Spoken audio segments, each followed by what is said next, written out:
Hey guys, what's up? Welcome back to the channel. Today we're going over the new patch notes for Legends of Runeterra. So, real quick here, if I can click it, we have some new patch notes. So, these patch notes include a couple things I already know about. The first being Ezreal's nerf. Now, I wonder if the images will load.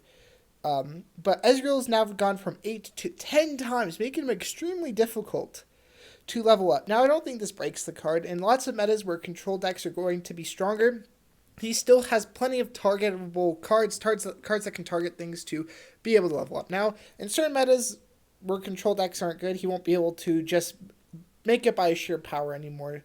The two extra triggers do matter quite a bit. It's at least one static shock, which is a lot. The next we have Lee Sin. He went from 6 mana to 4 mana, 6 health to 4 health, and now when you've cast 7 cost spells, now instead it's 8 cost spells, or 8 spells, sorry. And his new champion spell is Sonic Wave. Sonic Wave makes a lot of sense, giving Challenger than Fleeting. It can give him double Challenger, I guess. It can give him and someone else Challenger, I guess, in the end. But I definitely think 4 mana 3/4 fits Lee Sin's style better. He is a better early game card, being able to take something out with his Challenger plus Barrier. His level up is more difficult, and I don't think his level up was really why the card was strong. I mean, it was why it was strong, but it was hard enough to level up and not effective enough already. So now this card makes more sense for decks like Fizz that can just pump out tons of spells and level them up pretty quickly. He's not a finisher, but he's a great utility card. Warchefs went from 2 power to 1 power. Big nerf for the card. Means it can't kill lots of things. It can't do 2 damage to the face anymore. It's basically now a 2/4, which is great, but a 3/4 was what we wanted from the card. This is probably going to make it unplayable, I think.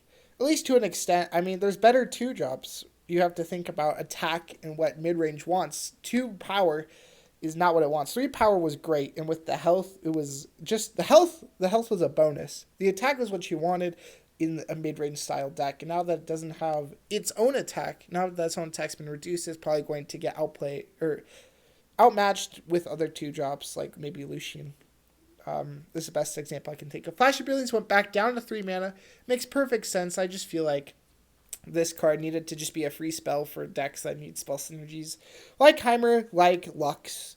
Being 4 mana just made this card really awkward and wasn't what the card wanted. It's still not going to be played very often. I think Lux is the best example for the card. And being a free spell that can get Lux halfway there is pretty convenient. I don't know what decks is going to see playing. I definitely think 3 mana makes more sense, but I'm not sure how much sense it's going to make, if you get what I mean. Overrun Snap Fine went from 4 to 5 power. It doesn't matter at all. I mean, the 4 to 5 power doesn't really change the card at all. The same text, 1 extra power is going to maybe matter in 1 or 2 games, but I doubt it. Crackshark Corsair went from 1 health to 2 health. This is huge. It means it doesn't get static shocked, doesn't get parlayed, doesn't get make it rained, which is huge for decks that want to be activating Plunder a lot. It means it can survive a little bit longer again, and against most 1-drops, which means it can activate Plunder with this card on the first turn, and then after that again with its ability, which is fantastic for the card because in decks that are going to want the Plunder triggers like Gameplank, they want to be doing it very often. So this card is going to be probably at least a 2 of in those decks now, where before it was a questionable card. I mean, the card is great. Like, the ability to activate Plunder is good, but now it's playable because it doesn't die as easily. Jagged Taskmaster went down to 2 mana, lost a power and a health. You're only playing the Taskmaster for its ability, and therefore being 2 HP makes it feel much nicer. The ability to play this turn 2 with a Crackshark Corsair is great because it means you get not only does the Corsair get +1 attack, but everything else, all the Plunder, all the Poros, whatever you're playing really, gets that buff, which is great. And now that you can curve out sooner, is going to make the aggro deck more viable. That's the biggest thing. Yordle Grifter now states that allegiance is for both abilities. This doesn't make it unplayable. It does mean that if you're playing into like a PNZ, a Bilgewater Allegiance deck, you're going to need to play more into the Allegiance ability before you could just rely on the Warning Shot to be a good card. But now you can't, which is a huge drawback for the card in some ways. But I definitely think it's not unplayable. I mean, there's not a deck really right now that's going to want to use this card anymore because of being forced into bilge water is just too big of a limitation. But maybe there's a deck in the future. Maybe there's a deck in the future that can handle it.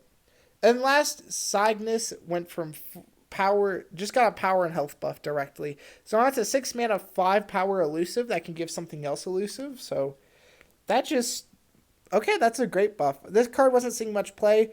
I think for finishers, this actually makes perfect sense. Because when you think about Nightfall and possibly Daybreak, Nightfall, when you think about Nightfall decks, they needed a finisher, and this is the finisher. Now he's going to be much more viable. 3 health is harder to take out than 2 health. The extra power can matter in a lot of small situations. I definitely think this buff makes a ton of sense for the Nightfall strategy. We have a new Gauntlet, a new Jungle, and some Expedition stuff. So anyway, guys, I hope you enjoyed this video. That's all I'm going to talk about. I'm going to play the labs here in a second, and I'm gonna post that on YouTube too. But for now, guys, make sure to check that out. Make sure to check out the channel, and I hope you guys enjoyed.